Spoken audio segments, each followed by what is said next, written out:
Well, good evening or good afternoon, depending on where you are from around the globe. This is the CattleFax Trends Plus Cow-Calf webinar brought to you by Elanco Animal Health. We're going to go ahead and get started here. It is, according to my watch, right on the half hour, and so we'll dive right in. If you have any concerns with your connection or anything like that, feel free to use the chat window so that you can see those so we can see those concerns and get that figured out, and you can address questions, things of that nature, all through that chat section. So please feel free to utilize that appropriately during the discussion, and towards the end, if we have time, we'll address any of your questions. Today, as we get started, really we're going to cover four main areas. The webinar will start out, I'll discuss what's going on with our cattle and feedstuff markets, offer some price projections as we look what's going on over the next 12 to 18 months.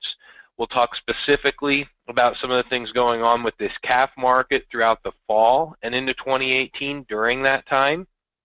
And then Ethan Oberst from our team will offer a long-term outlook for cow herd expansion.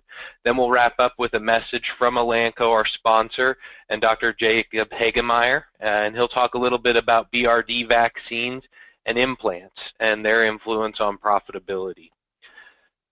So again, Elanco makes this possible. We're really proud of the fact that this is our third anniversary of doing these webinars. We've had great attendance, anywhere from crowds 100 to I think our biggest one's been on top of 350 in recent years. And so we're really proud of our sponsorship with Elanco on this. They've been a great partner and really encourage you to reach out and thank your area rep, your veterinarian, whoever you buy Elanco products from, for their commitment to the industry. My name's Lance Zimmerman. I'm our manager of research, analysis, and data at CattleFax. Been with the team for 7 years, and we're going to dive into this price forecast. As we think about it, the simplest thing I thought we could do today as we shape up our expectations for this fall and going longer term into 2018, and really I want to encourage you to think even beyond that and to the end of this cattle cycle, is an idea that we've called the 3 cardinal rules. Some of you have probably heard us talk about the 3 cardinal rules relative to the cattle feeding perspective, but as we are planning this webinar, I don't think there's any time we've ever talked about the 3 cardinal rules for the calf and feeder cattle seller, those folks in the cow-calf, stocker, and backgrounding business. And so as we think about the market and those effects that price can have on your bottom line, I think there's really 3 key areas that we can focus on that give us a good indication for the health of our calf and feeder cattle markets. The first one is what's going on from a profitability standpoint in the segments that are above me. In other words, what's the profitability look like on beef at the retail level? What do beef processing margins look like? And then probably more important than either of those is what's the profitability of the feed yard segment? And then, of course, if you're on the cow-calf business, what about the growing segment, the stocker and backgrounding segment above me? After you talk about profitability in this industry, the next thing to talk about is a little more of a focus on supply. What's the cattle inventory doing? Are we in a contractionary phase or an expansion phase? And then lastly, what type of premiums out there to entice the market? In other words, we know that if we're selling calves and feeder cattle, those values are directly tied to the value of those animals down the chain. The most current example of that is calves relative to the feeder cattle market, or feeder cattle relative to the live cattle market just a few months down the road. And so are those backdated cattle futures contracts at a premium or a discount to their current cash market equivalent? And so as we think about those 3 things, whether there's profitability in the segments above us, very much so a demand component in the market, if inventories are growing or shrinking, both near term and short term, and then the futures market and the structure in that futures board, whether there's a premium on the front end or a premium on the back end, can have a negative factor throughout the market. One of those things is it influences our leverage position. How much bargaining power do we have as calf sellers or feeder cattle sellers in the market? It changes our views on what we're going to do for our length of ownership of these animals. Are we going to retain ownership in them? Are we going to add more days on feed, increase the weight of these animals to try and bring more value back to the operation? Or, in the worst case scenario, does it increase our equity losses? Do we carry a negative position on our marketings long enough to significantly influence our equity position? And so as we talk about this market today, both short-term and long-term, I really want us to zero in on those factors in particular and think about our market position in relationship to those areas. Starting with the profit and loss position. Single-handedly, 2017 has been a stronger market up to this point in time than it was at any point last year if you're the seller of feeder cattle or calves. Overall psychology of the market's been better, and for most of the year, prices have been better as well. And the single biggest reason those prices have been better is when we look at it, the feed yard is the buyer of feeder cattle in this marketplace today, primarily. And when we look at the profitability that we've seen in the first half of this year, we had profitability on a cash-to-cash basis, depending on when folks were buying calves and selling them later, as much as $400 to $500 a head was not out of question. Even on a conservative basis, you can say that most feed yards through the spring period probably saw cash-to-cash profits of around $300 a head. It's no shock that during that time, we saw feeder cattle prices actually make year-over-year gains, as much as prices seeing increases of 10% compared to the previous year. The sharp contrast to what we saw in 2016 when you see the extreme losses that were taken throughout the cattle feeding segment. Those losses paled in comparison to what we saw in 2015, but we basically saw the cattle feeding segment go through 24 consecutive months of losses. It took a toll on feeder cattle prices. It's no shock, as we were talking about this a year ago, we are seeing feeder cattle values 30 and 40% below a year ago. As we transition to the calf sellers, obviously it's the losses in the growing segment. What's going on with those folks selling feeder cattle? Similar situation, big price declines came in a period of big losses for those folks in the backgrounding and growing businesses. And we transitioned to sharp and very consistent profitability, in many cases around $200 a head throughout the better part of this year. As a result, the calf seller was rewarded. Folks were wanting to bring more cattle in, increase the turns on their marketing rate, being able to move more cash through the system. As a result of it, what's happened is our cattle feeder moved more cattle through the system, gained currentness. Our stocker operators, our backgrounders, quit fighting the market, adding weight to these cattle, moved them into the cattle feeding segment quicker, and we were actually moving more calves through the system quicker as well and passing them into the growing phases at a much quicker rate. Our concern, as we talk about this market going into 2018, is we're already seeing the telltale signs that profitability is going to be fading for each of these segments.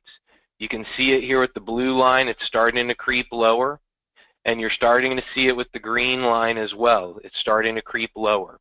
In fact, many fed cattle selling today are right around a plus or a minus break even today. As we transition through fall, more of those break evens are going to transition fully to losses. As that happens, the biggest thing that we see happen is it influences demand. Buyers sit on their hands, especially in a marketplace where they know more cattle are coming to them. As we think about that challenge to demand next year, we need to start preparing ourselves for a year that's going to be a little bit tougher to get a good bid for our calves and feeder cattle in 2018. Fall of 2017, probably going to see some negative activity seasonally as we work into this October window, but really the big red flags come as we transition to the new year, in our opinion. One of the ifs that we look at when we talk about this market, what if it could be a little bit better than we're talking about, is certainly the idea that producers recognize what phase of the cattle cycle we're in. If you've been a part of this webinar any consistent amount of time, you know that that's been a very large part of our discussion as we've talked about this market for the last 2 years. And as a result of that, producers have done a much better job in the last 12 months of selling early, either hedging those cattle by selling futures or participating in video auction markets or some other form of forward contract sale. What we've seen is we could take our cattle on feed report that the USDA releases each month. One was just released this last Friday. And we can look at that total inventory relative to how many short positions in the futures market that Chicago tells us they have in the live cattle contract. And what we know is by just looking at that implied number, we have roughly 60 to 70% of the cattle on feed today protected in some kind of short position. That compares to the biggest position we've seen since fall of 2014. As we look at that, it's very possible that we've protected ourselves from some of the cash-to-cash losses that are coming in the cattle feeding segment, and the same trend can likely be held true to a certain degree among feeder cattle sellers as well. And so the better protected we are on this downside, the longer we may be able to prop up these markets, specifically for calves and feeder cattle, because the price protection's in place to allow us to prevent ourselves from a complete equity drain. And so certainly something to keep in mind that if things seem to be performing a little bit better than expected, this may be one of those reasons we can all point to is just better price protection out there as an industry today. But as we talk about the second thing relative to those 3 cardinal rules, is the cattle inventory growing or shrinking? The inventory is absolutely still growing. Just a few weeks ago, we had the USDA's cattle inventory report where they looked at what are our inventories of cattle and calves based on July 1 of this year. In that report, they also give us the first estimate for a 2017 calf crop. They projected that calf crop at 36.3 million head, an increase of 1.2 million head compared to a year ago. That was slightly bigger than CattleFax's estimates and certainly bigger than a lot of the trade estimates out there. When you look at that year-over-year increase, the biggest year-over-year increase that we've seen from a percentage standpoint going all the way back to the 1980s. What's more concerning to us is as we look at these numbers and what it means as we get out to 2020. We're not even to 2020 yet in this forecast, and we're talking about cattle numbers from a calf crop perspective that are the biggest they've been since the start of this decade. There's going to be a lot of calves to move through this system. This year's increase was certainly big compared to last year, but we still see one more really big year-over-year increase coming to us in 2018. And so again, I think we've done a lot to mitigate the effects of the fall run this year. We're still going to see a large number of calves selling in these stockyards and regional markets in the 4th quarter of this year. But we've done a much better job than last year of selling those cattle early. The effects of next year, knowing that we're going to be sitting here knocking on the door of 38 million head in annual calf numbers, going into a fall run, where potentially we could be trying to fight the market again, much like we did a year ago at this time, should at least put up a caution flag to all of us. And it's something that we need to continue to keep an eye on because each and every year we're going to be walking into more cattle. And the feeding capacity and the packing capacity and the shelf space at retail built above us is much more limited in its desire to grow right now. And we'll talk about that a little bit more in just a minute. One of the other things that I think we should keep in mind is that 3rd cardinal rule. And I'll talk about the significance of this. What does it matter if the cash market is at a premium or the feeder cattle market is at a premium relative to backdated futures contracts? Well, what it means is it creates a value differential.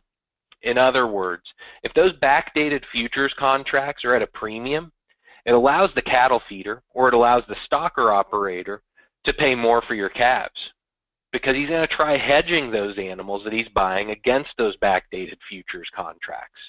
And so in this example, we simply used the feeder cattle value relative to the third contract out live cattle contract. This is going back to 2006. You can see the long-term average for that ratio is basically a 15% premium for feeder cattle over live cattle. Lately, it's been double the historical average. When the feeder cattle market was on fire, as we all remember back in 2014, you had feeder cattle at a 50% premium to the backdated live cattle futures contracts.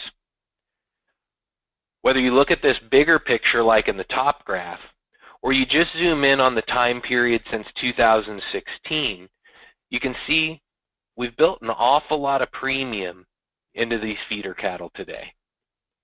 The risk is at least back to the long-term average, which is certainly where we took this market fall a year ago. CattleFax isn't of the belief that we're going to be going back to a 15% premium overnight. But the risk is, as we work through this fall and we go into next year, that these feeder cattle are going to lose value. They're going to lose market position relative to that underlying live cattle contract, because feeder cattle buyers are going to be very cognizant of what happened to them in 2015 and 16, when cattle feeding losses compounded themselves and equity losses were extreme. And so as we work on this going forward, again, just another flag for us to watch. These three cardinal rules are going to be incredibly important going forward, and we're going to talk about how that shapes our price forecast going forward. But we need to recognize, what is the profit structure out ahead of us? What is our inventory position? Are we going to walk into more cattle tomorrow than we have today? And what is the futures market telling us about the value of the product we're trying to sell? One other caveat that's a little bit unique to this situation facing our cattle industry today is this idea of the shape of our industry. You've probably heard it said before, our industry has an hourglass shape to it. And in other words, what we mean by that is we have a smaller number of producers, calf producers, stocker operators, feedlots, selling into an even more restricted packing segment. Then as we get north of the packer, things widen back out and we sell to a greater number of restaurants, grocery stores, and ultimately consumers, both domestic and international. Short term, our industry is facing a big challenge. And this isn't just our industry. Hog producers, poultry producers, and cattle producers alike are facing a situation where we've been able to grow the factory, our production systems at the cow-calf level, our farrow to finish operations, our hatching and broiler grower facilities far faster than the processing segments above them.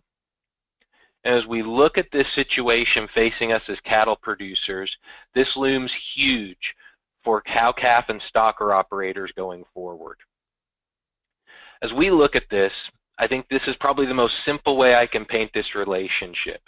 The green line corresponds with the right-hand axis, as in our annual fed slaughter packing capacity. And that's based on a 40-hour work week. We're not going to work any extra days during the week. We're not going to work Saturdays against our calf crop. And just so you know, I didn't do any funny things with the axes. We have 9 million head represented from high to low on the left, 9 million head represented from high to low on the right. Notice what we started to see happening in 2016 and again in 2017 and our forecast for the next 3 years. Basically, as we went from 2005 to 2014, and this period in here, we were very used to a calf crop that basically was running 34% larger than our annual fed slaughter capacity. And that worked because we were moving these calves in different places throughout the system. They were born at different times of the year. It was not out of the realm of ordinary to see calf crop numbers anywhere from 31% to 38% larger than our annual fed capacity was to move those through the system a year to 2 years down the road. When we start getting out into this period, it's very common to see that calf crop number all of a sudden looking like 50 to 54% larger than our annual packing capacity. In 2016 and 2017, we've already seen a situation where the cattle feeder and the value of his fed cattle has been significantly less than what we would historically see relative to the box beef cutout. As these numbers increase, the cattle feeder is going to gain confidence that he can bid less for feeder cattle, and the stocker operator is likely to do the same thing as he buys calves. And we're going to see this influence leverage throughout the industry. That's part of the reality of the cattle cycle as we get to the contractionary phase. But it's important for us to understand the magnitude of this risk. Certainly, labor is still an issue. We can still add multiple shifts at some of the more regional plants throughout the Central Plains and the coastal regions, but adding more brick and mortar capacity probably isn't going to happen. It's happening at the poultry and pork processing segments because a lot of those industries own the supply. They can control how many hogs go through their new plant or how many broilers go through their new processing facility. But in the cattle industry, it's a little bit different, with us only being a vertically coordinated system and not necessarily a vertically integrated system. And so as we think longer term, this certainly needs to be weighing in the back of our minds that the leverage shift can be extreme. And if you need to see examples of that, you just have to talk to your cattle feeding friends to understand exactly what that looked like as they went through most of 2015 and 16. So let's talk about what that means for price. I think short term, we have one outlook. Longer term, we have a little bit different one. When we talk short term relative to this cattle market, I've highlighted where we think the lows are probably likely to be as we work through this fourth quarter. In most instances, folks, as we look at this market, we're talking about October, November lows in both the feeder cattle and the calf market. We're probably talking about somewhere plus or minus 135 if we're talking about feeder cattle. We're probably talking about somewhere plus or minus the low 150s for calves. Obviously, quality and region weigh key on where you exactly are with your particular market. What's important is the market really has not penalized sellers of calves yet in this marketplace. And in all likelihood, we wouldn't expect us to have a repeat of 2016 this year. We would expect this to look much more seasonal in its decline as we work into the fall lows.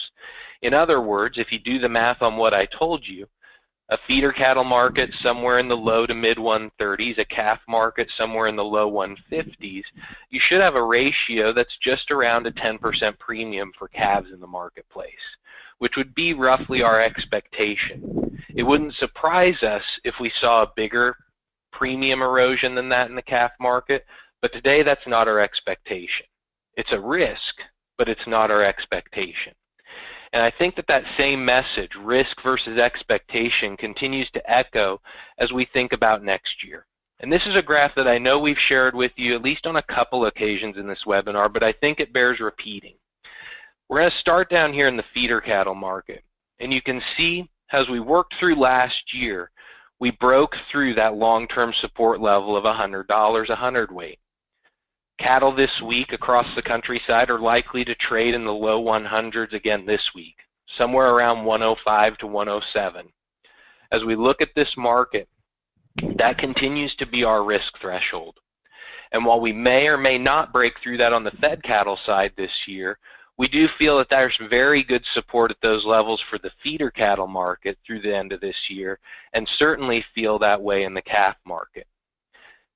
As we go through this and we get to 2018, I think our certainty of maintaining that support level certainly wanes.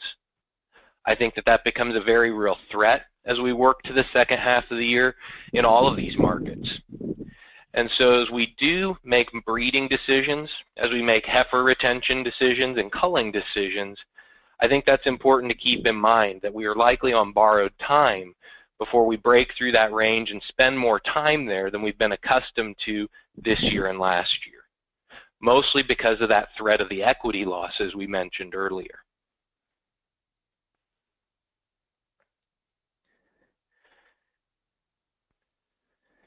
As we talk about feedstuffs and kind of try to wrap up this portion of the discussion, feed prices have been very friendly to the cattle market. Corn prices have gone through their very traditional seasonal decline relative to the futures market.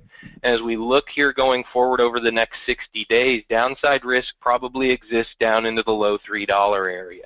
Probably certainly going into the low 330s, and then anything after that's possible as the market kind of realizes what's overall, on a U.S. average basis, been a very solid crop. There have been pockets of dryness, certainly some drought areas affected by what's gone on this year from a precipitation standpoint, but overall very positive for corn production. As we look at our hay, I think our concern is our number of demands growing on the hay crop are increasing. And that's simply what this is looking at. You can see we have more animals consuming what's been a relatively stable crop after the drought conditions we went through earlier in this decade. We're not really growing hay supplies relative to what we would call our roughage consuming animal units in this industry. And as a result, especially with the drought going on in the northern plains, we've seen our hay prices actually at a 5 to 10% premium compared to where they were a year ago. And specifically regionally, obviously, those percentage increases increase. We don't expect much more downside risk to the hay and pasture markets as we look going forward until we significantly change that structure and that balance of supply and demand. So overall, as you look at our prices for next year and what we see for our annual averages through the end of this year, you can see in general weaker prices, 15 cents weaker on retail, about $10 weaker on a cutout basis, $5 to $8 weaker on calves, and all the on feeder cattle. And then as you work through calves, it transitions to more of a $15 discount. Our utility cow market staying a little bit better supported as we continue to import less lean from Australia and New Zealand. And then, of course, as we get down to the end, the corn prices probably steady to just a tick higher, but still floating within the mid-$3 to mid-$4 range for an annual average. So with that, I'm going to transition this over to Ethan, and he'll be our next presenter.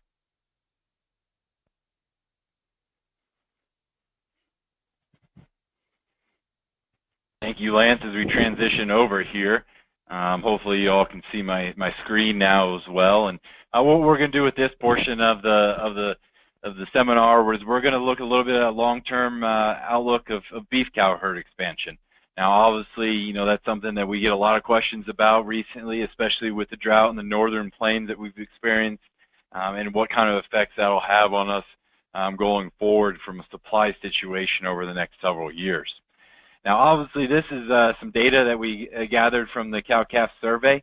The top question is, the main question was, what was the main reason for expansion? Now, obviously, two of the main factors that producers look at for expansion are economic, which is, you can see the second example there, as well as forage availability. You could even say from an environmental standpoint or from a forage availability standpoint, those are the two main factors. Do I have grass and am I making money? And you can see here that's about 67% of producers say those are the two main reasons for expansion. Some of the other answers was does not apply. Obviously does not mean that they're not looking at expansion, or they were looking to increase some family member size or something along those lines. On the bottom of this slide here, you can see that the cow herd expansion in 2017, once again, this is coming from our cow-calf survey. 53% of producers said yes, while 37% said no change. Then again, there in 2018, the same question was asked on what their plans were going forward. And again, about 45% said yes, and 47% said no change. So the overwhelming majority still plan on holding their cow herd steady or expanding all the way into 2018. Now, as we look, is there a availability from a pasture standpoint? Here, yes, there is, and you can see this is the beef belt that I've circled here, and this is a 2016 precipitation as a percent of normal. Now, obviously, this is about a year old. They do not release yearly data until the end of the year, so I did go ahead and include the following year. One second here. I did go ahead and include this July of 2017 for precipitation. As you can see, there is a change here. Up here in the northwest corner, you can see that it's dried out. All across the northern plains, you can also see some drying out, as well as down here in Iowa, Kansas, those areas, down in Missouri. We've definitely seen some drying out over the last several months here. And what has led this to is obviously the drought index that we're all familiar with. As you can see here, the drought has continued to persist in the northern plains, mainly North Dakota, South Dakota, and Montana. Over the last several weeks, we've actually seen that drought spread a little bit further to the west and cover up more of Montana. And, you know, we did see it recede there a little bit through the middle of summer. It has come back a little bit here as we've ended summer. So this is a concern of ours going forward. But as you can see, the majority of the country is still in very good condition. This is where the majority of the beef cows in the United States reside. And as you can see, there's still available forage there in very good pasture conditions all around. Specifically, this area of the South Plains, you get over here in Missouri, Arkansas as well.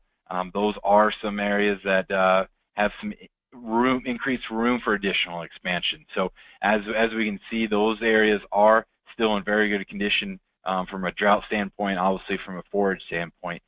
So that tells us that there is still going to be, you know, good expansion throughout the next year. So I just kind of want to highlight some of these potential increases that we could see in the cow herd through these areas. All three of these states of Montana, North Dakota, and South Dakota are all in the top 10 cow-producing states or top 10 cow herds in the United States. What I've done here is took their cow herd beginning of January 1st, 2017, and applied a percentage decrease. Now, obviously, there's no real science of what we know their decreases will potentially be until we get the numbers here, state numbers on January 1st of 2018. But I did want to highlight some of the potential. You know, 2% increase would be, you know, 30,000 head reduction in Montana, 19,000 head reduction in North Dakota, and a 33,000 head reduction in South Dakota. That's how this diagram works. And as you can see down here along the bottom, this would be the total reductions potentially that if we saw those kind of percentage of reduction from the cow herd from each one of those states. Now, it's obviously, like I said, it's a little bit hard to say. Some of these cows may leave the area, get relocated as they're sold, so they may not necessarily be completely out of the production system, but may just leave that area. So this is a concern, obviously could affect overall cow expansion numbers in 2017 and on later if this drought does persist.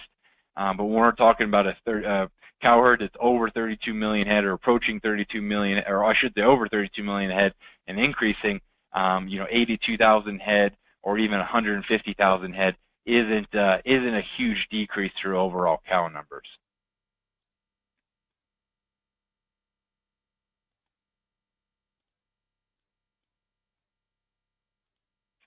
So on the other end of this, I want to look at profitability.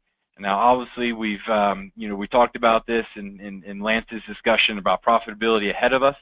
This was summer 2016 summer video calf sale prices. As you can see, I averaged it out. This does not assume that any heifers are taken out of the cow herd, as obviously each operation has a different retention rate. So I just went ahead and averaged these prices together so we could get an average revenue per cow. Also, I've done that for the same for 2017.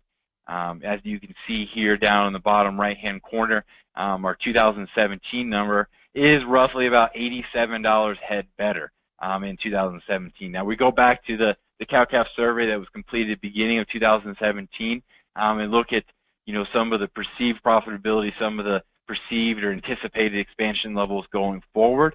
And you saw those percentages. And this was before they really knew what the summer video calf sales were going to be, and really before we kind of knew what this market was going to equate to this spring, especially with the fed cattle market putting in one of the largest rallies that we've ever seen. What that leads us to is to this average profitability. What I've done here is I just went ahead and you can see over here where I'm circling, I went ahead and put 17 basically even with 2016. I know we've already sold calves better through the summer video sales than we did in 2016. As Lance said, talked about, we anticipate the average through this fall or the fall low being better than what we saw here in 2016. But the truth is we really don't know yet. Obviously there is risk to the calf market. We all witnessed and went through and experienced what happened when we saw a $98 fed cattle market last fall with 120 calves. Now, obviously, that's something that we could repeat again this fall, and potentially, the risk is there to go lower. I'm not calling for that, not saying that is what's going to happen, but there is that potential risk. For right now, we're obviously putting profitability just about even with last year, and it could potentially be better. What this is meant to say is that we've seen that the pasture conditions remain very well throughout the majority of the country, obviously with regionalized conditions poor in the northern plains, and we've seen profitability be equal to and better than last year so far. So the incentive for producers' continued expansion here into 2018 and potentially beyond is still there. So I think that's something that we need to be aware of as cow-calf producers as we plan out, as Lance said, make breeding decisions, as we retain heifers, as we look at retaining ownership potentially here or there. All those factors, we need to understand that there is potential for expansion to continue as we go forward. And as I wanted to do is kind of back up some of these things that I've talked about with some actual data. As we can see here, this is the heifers as a percentage of fed slaughter. Now, we're not quite down here at levels that we've seen in 2016 and 2015. Anything kind of down in this area, really under 35% is considered expansion type levels. As we can see here, in 2017 in the fall, we start getting back up in there in areas that are, unlike some of these other expansion phases that we've been through here the last 2 years is in 15 and 16. Still is expansion type levels, just not to the extreme. So have we slowed down expansion? Yes. Are we seeing more heifers enter the feeding system, the feed yards? Yes. But at the same time, we're still expansion type levels. Using some other data to back up our claims as we go forward. This is the beef cow percentage of beef cow slaughter as percentage of January 1 inventory. Once again, this is very similar to the last graph. This is obviously more on the mature cow side of things. As we can see here, 2017 is much more in the area of some of these other years. Not quite as extreme as an 05, which is this light green line, or as a 14 or 15 or even a 16. But at the same point, our slaughter levels are estimating that we're still in the lower end of what we've seen here in the last decade and plus a couple years. So this is some of the data that we use to back up our expansion phases, and we're definitely seeing expansion slow, but at the same time, we're still seeing the producers want to expand. Kind of get back to the heifers, the percentage of fed cattle slaughter on an annual basis. Like I said, anytime we're kind of below that 35 area, you can see by these circles we are expanding. You can see once again here in 17 we're below that 34% on an annual average. We really don't anticipate us getting back up into that area, back up into that 35% area back until 2018. We do anticipate expansion to start to slow in 2018, not only obviously from a market standpoint, but also as we get closer to capacity. We're not going to go back to these levels that we've seen on the cow herd back in the 80s or 90s or even early 2000s. Just we've lost some habitat and some range for the cattle, either from a loss from hunting or oil leases or from urban sprawl. Some of those areas have definitely cut into the range for cattle, but we do anticipate there being some more room, especially in the southern plains, for expansion to occur.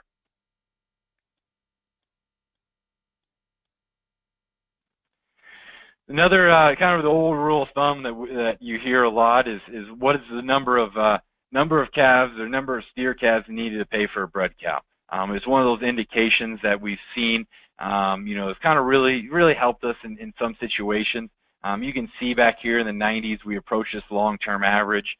Back here in the early 2000s when there was a short-term expansion, got above the long-term average. And really in the last several years when we've really seen bred cow prices and bred female prices stay above, where we've, conventionally thought they should be.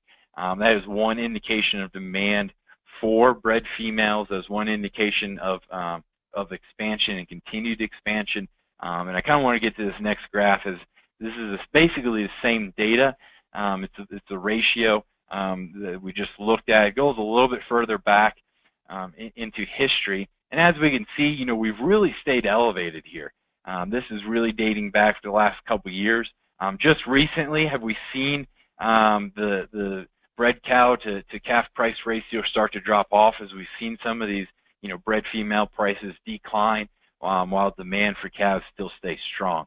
Now what we anticipate this occurring here is getting back into these longer term levels.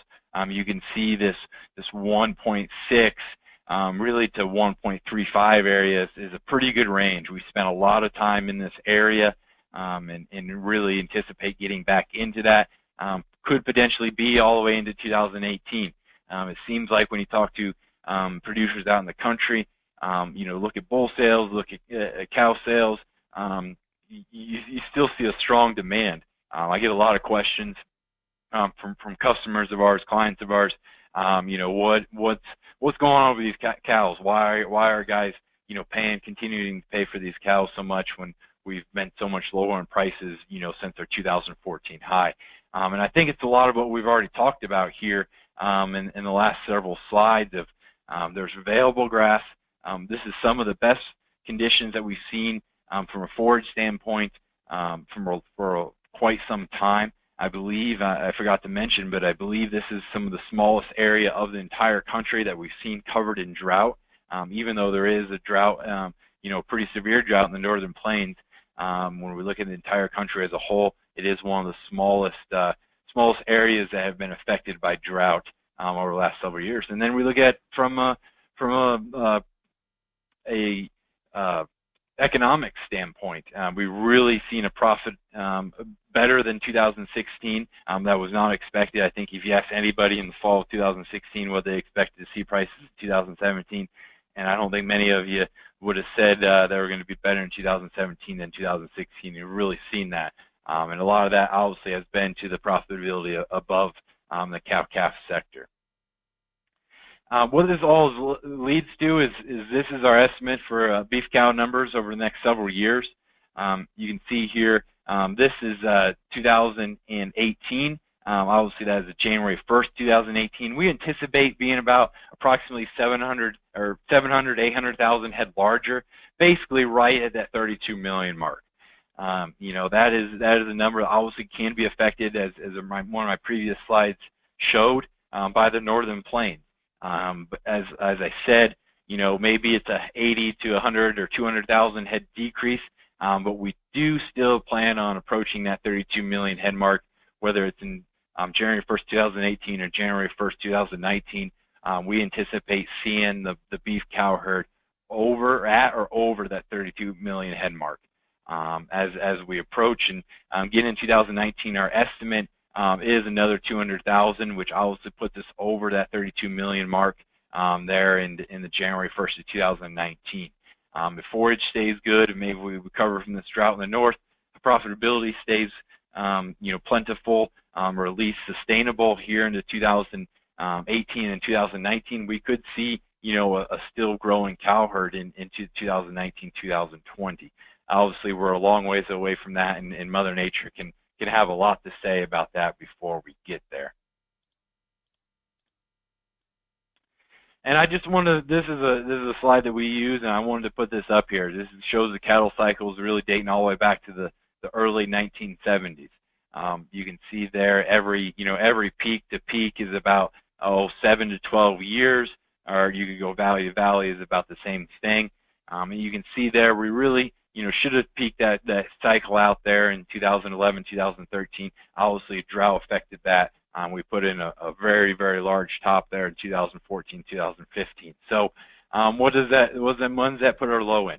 And I think, in my personal opinion, we're going to have to see those two factors for expansion really change. We're going to have to see producers, start to see their forage slow down, maybe see precipitation levels get back into a little bit drier period, and also profitability get a lot closer to our, or I should say revenue get a lot closer to our costs.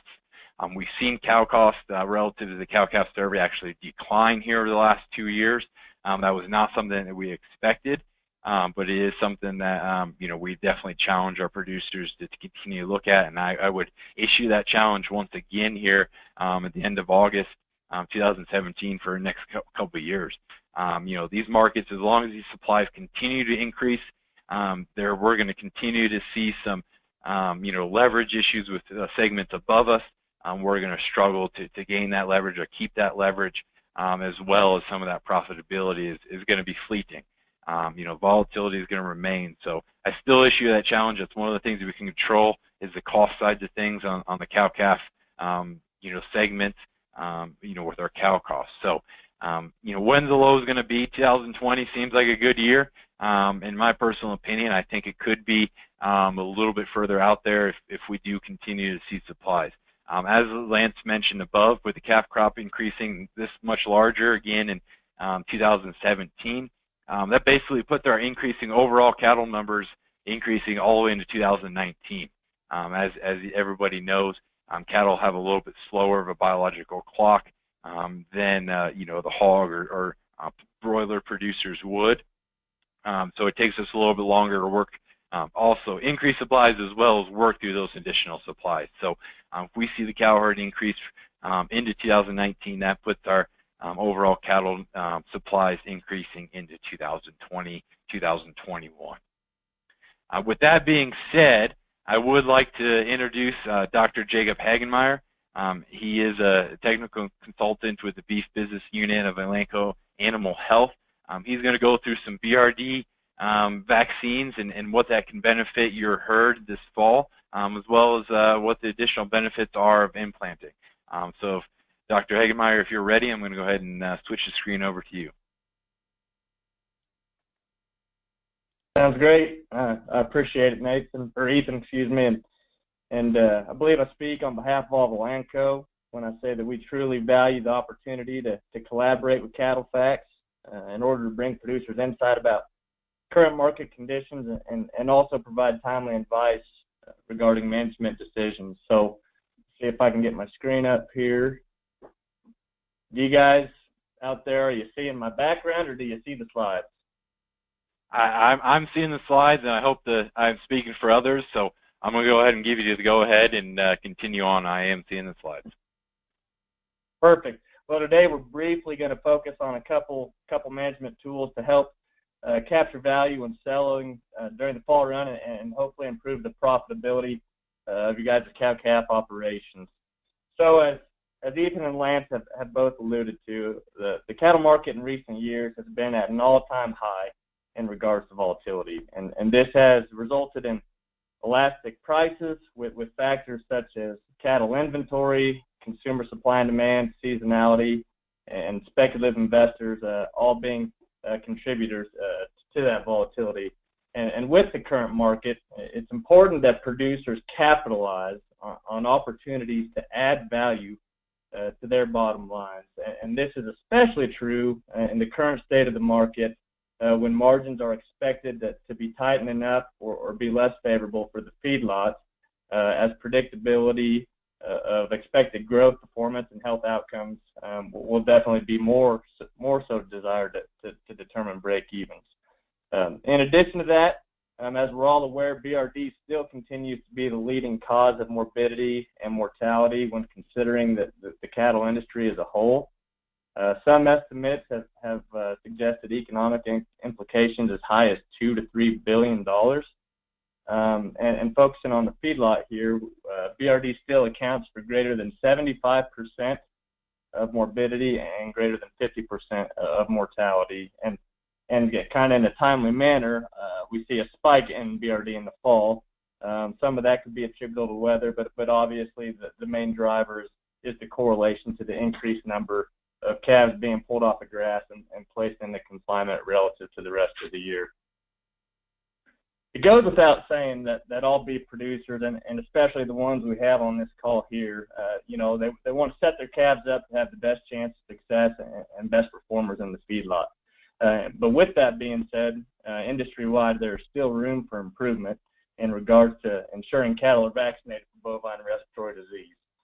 In fact, according to this table that I pulled from the 2007 beef industry survey that was performed by the USDA, roughly 20% of calves that die before weaning are greater than 3 weeks of age, and of those, roughly a third, or 31.4% of those deaths are attributable to respiratory disease. So to get you oriented to the black bars, they represent calves that died less than 3 weeks old, and our gray bars again represent the cattle or calves dying greater than 3 weeks of age, and of those gray bars, again, 31.4% of those are due to respiratory issues. We look at some of the other etiologies or causes of death, and that number is likely to get inflated when we look at unknown causes and weather-related issues that are definitely probable to have at least a subpopulation within those that have a respiratory component.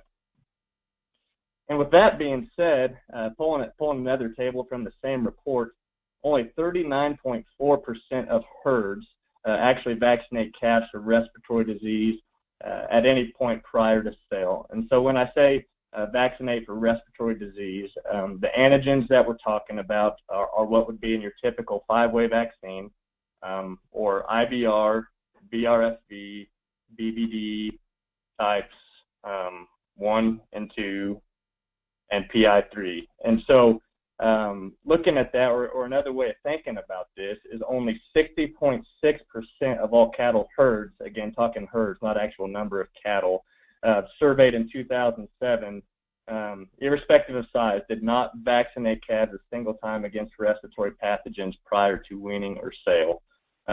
Another way to think about this, obviously, is to think about a proportion of the number of cattle instead of a proportion of the herds. And they did outline this in this report. I apologize for not including the table on the slide, but when we look at it through that lens, it's still a larger number than it should be, and 30.9% of all calves from producers surveyed did not receive a vaccination against respiratory pathogens prior to weaning or sale. This last table, don't want you to get too fixated on the numbers here. The largest takeaway, though, and it's showing broken out by herd size and all operations, the different intervals where cattle were vaccinated. And the biggest takeaway here is, one, there's a lot of opportunities to immunize cattle, and two, the proportion of herds that actually vaccinate decreases as the time point moves closer to weaning. So again, of the herds vaccinating, most of them are vaccinating probably at branding time, but we see only 11.2% of all operations vaccinating pre-weaning.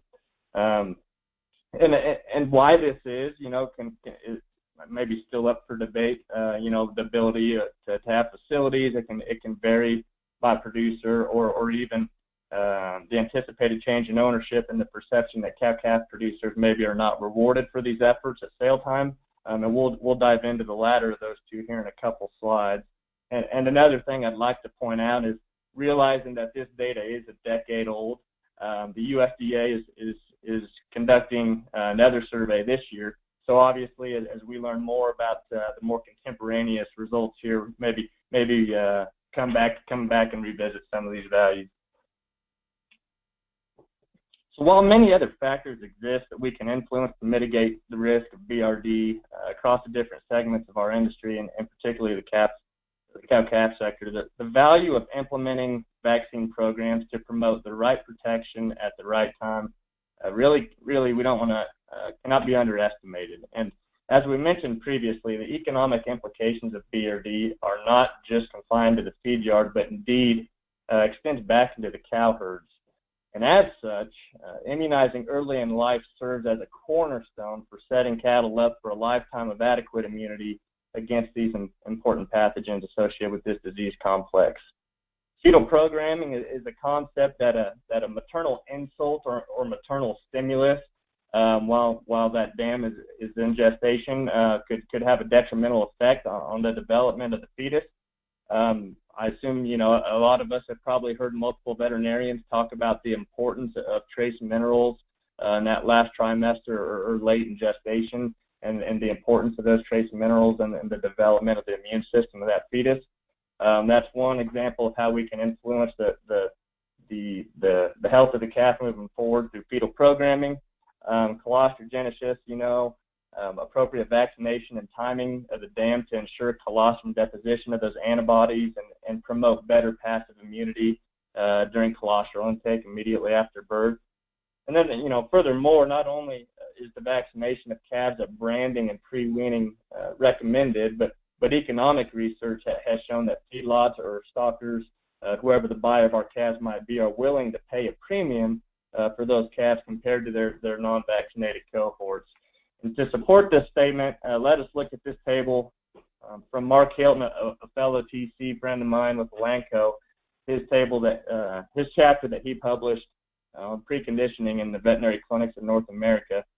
And this table provides nearly 20 years worth of data showing consistent premiums for calves sold through Superior Livestock that were certified to be vaccinated using either the VAC34 or VAC45 programs.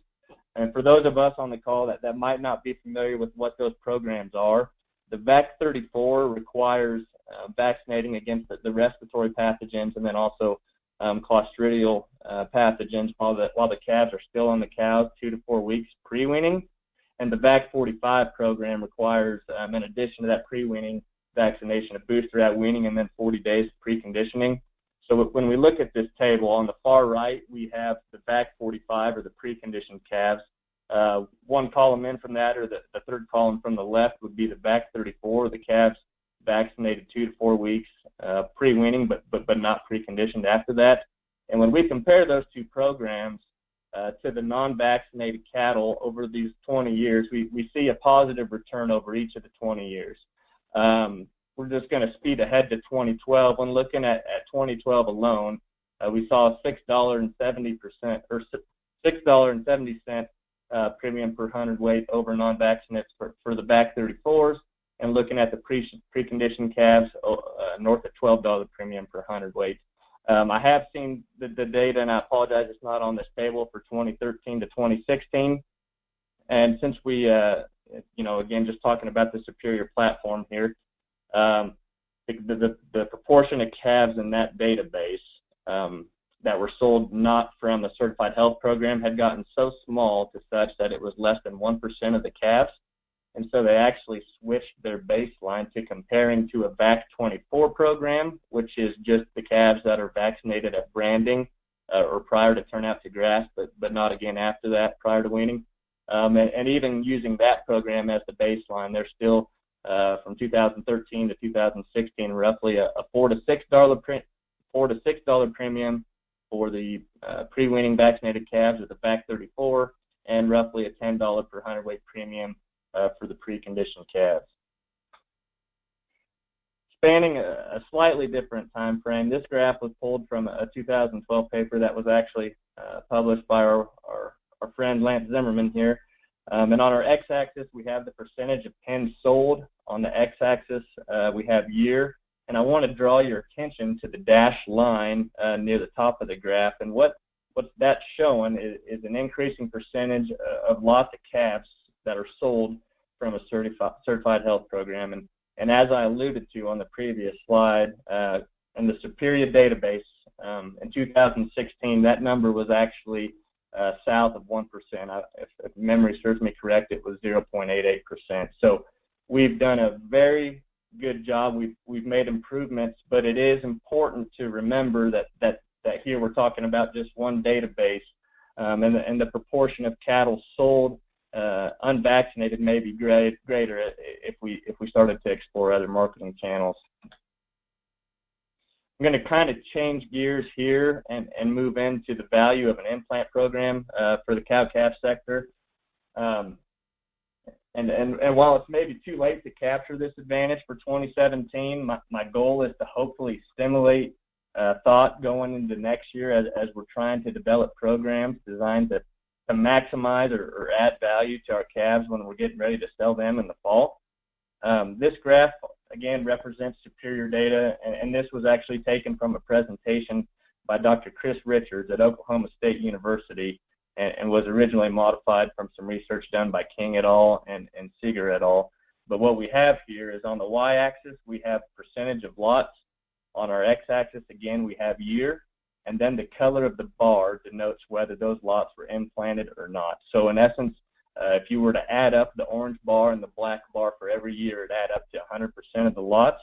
And what we see is actually implant use has decreased drastically over the last 2 decades, and so much that actually as late as 2014 and 2016 would be the same. Actually, less than 30% of the lots sold on Superior had been implanted prior to sale. And why this is, you know, there's discussions of is the perception that cattle raised without an implant bring a premium at sale time, but actually when we look at the premiums over the years, again, this figure was taken from Richards. Again, on our y-axis we have premium, x-axis we have year. In this graph, our orange bar again denotes implanted lots, and those serve as our baseline. And then the black lines going either north or south of that denote the premium associated with non-implanted cattle during that year. But as you can see, there's not a trend for premiums in non-implanted cattle. And actually, when we look at it over the last 3 or 4 years, and I believe if we extended this graph out to 2016, the non-implanted cattle would actually still, in essence, yield a little lower than the implanted cattle. Taking this trend of decreased usage and the lack of premium for not using implants into consideration, alongside the value that has been shown to be added when implanting suckling calves, again, this trend is quite surprising and shows that implanting is still a tool that a large number of cow-calf producers could implement to increase the profitability of their calf crop. I'll admit this is, again, a little less contemporaneous data, but this 2001 study that was summarized by Duckett and Andre suggests that increasing saleable weight by 8 kilograms or 18 pounds if you did the math by using an implant program for suckling calves, such as, Elanco has Component EC, which is a progesterone implant, led to $16 of increased value. And again, that's in 2001. If we were to adjust that for today's market price and assume similar advantages in growth performance, this number would actually be around $26 per head being left on the table by not implanting calves. So it's quick. Sorry if I went a little long there, Ethan and Lance. The 2 big takeaways, as an industry, we've made great progress over the last 20 years, and that doesn't mean we stop, and we continue to strive to become even better and better at preparing calves for the next phase of production, whether that be stock or feedlot. It's the same. We want to prepare those calves, to be best fit to overcome disease challenges in that next sector. And the buyers of these calves have shown that they'll pay a premium for calves that have known to be previously vaccinated and that are more predictable in regards to performance and health outcomes. Again, we're leaving a lot of dollars on the table when we don't implant calves in our cow-calf operations. So with that, put up some of our Elanco branded vaccines. If you have a question about our vaccines or our calf foot implants, just reach out to your herd health veterinarian or an Elanco TC or an Elanco sales rep, and love to work with how we could work within your program. So with that, I'll toss it back to the CattleFax folks, and appreciate the time. Thank you, Dr. Hagenmeyer. Just real quick, I will grab control here, and with a couple other things that we definitely wanted to say. If you have any questions, please feel free to email Lance or I. Our emails are up on the screen right now. Pretty simple, Lance@cattlefax.com or Ethan@cattlefax.com. If it is for Dr. Hagen Meyer exclusively or specifically, then feel free to pass those on to us as well, and we'll definitely get them forwarded on to him. I don't want to take up any more of your time, but we do have a couple of upcoming CattleFax events. A risk management seminar, which is a great in-house seminar that we put on, is September 20th and 21st of next month here. So it's something we can still get signed up. And then Outlook and Strategies was a very popular seminar we put on here in Denver. That is November 28th. It's very well attended, and I think it's definitely something that we can all benefit from. So once again, feel free to email us any of our questions. We want to thank Elanco for putting this on for all of our attendees. We will include a recording here in the next several days. You'll get that through your email as well as they'll be posted on our website. And once again, I want to thank Dr. Hagen Meyer and Elanco for putting it on, and thank you all for attending. We'll talk to you soon, and feel free to email us any questions if you have some here in the next couple of days. Thank you.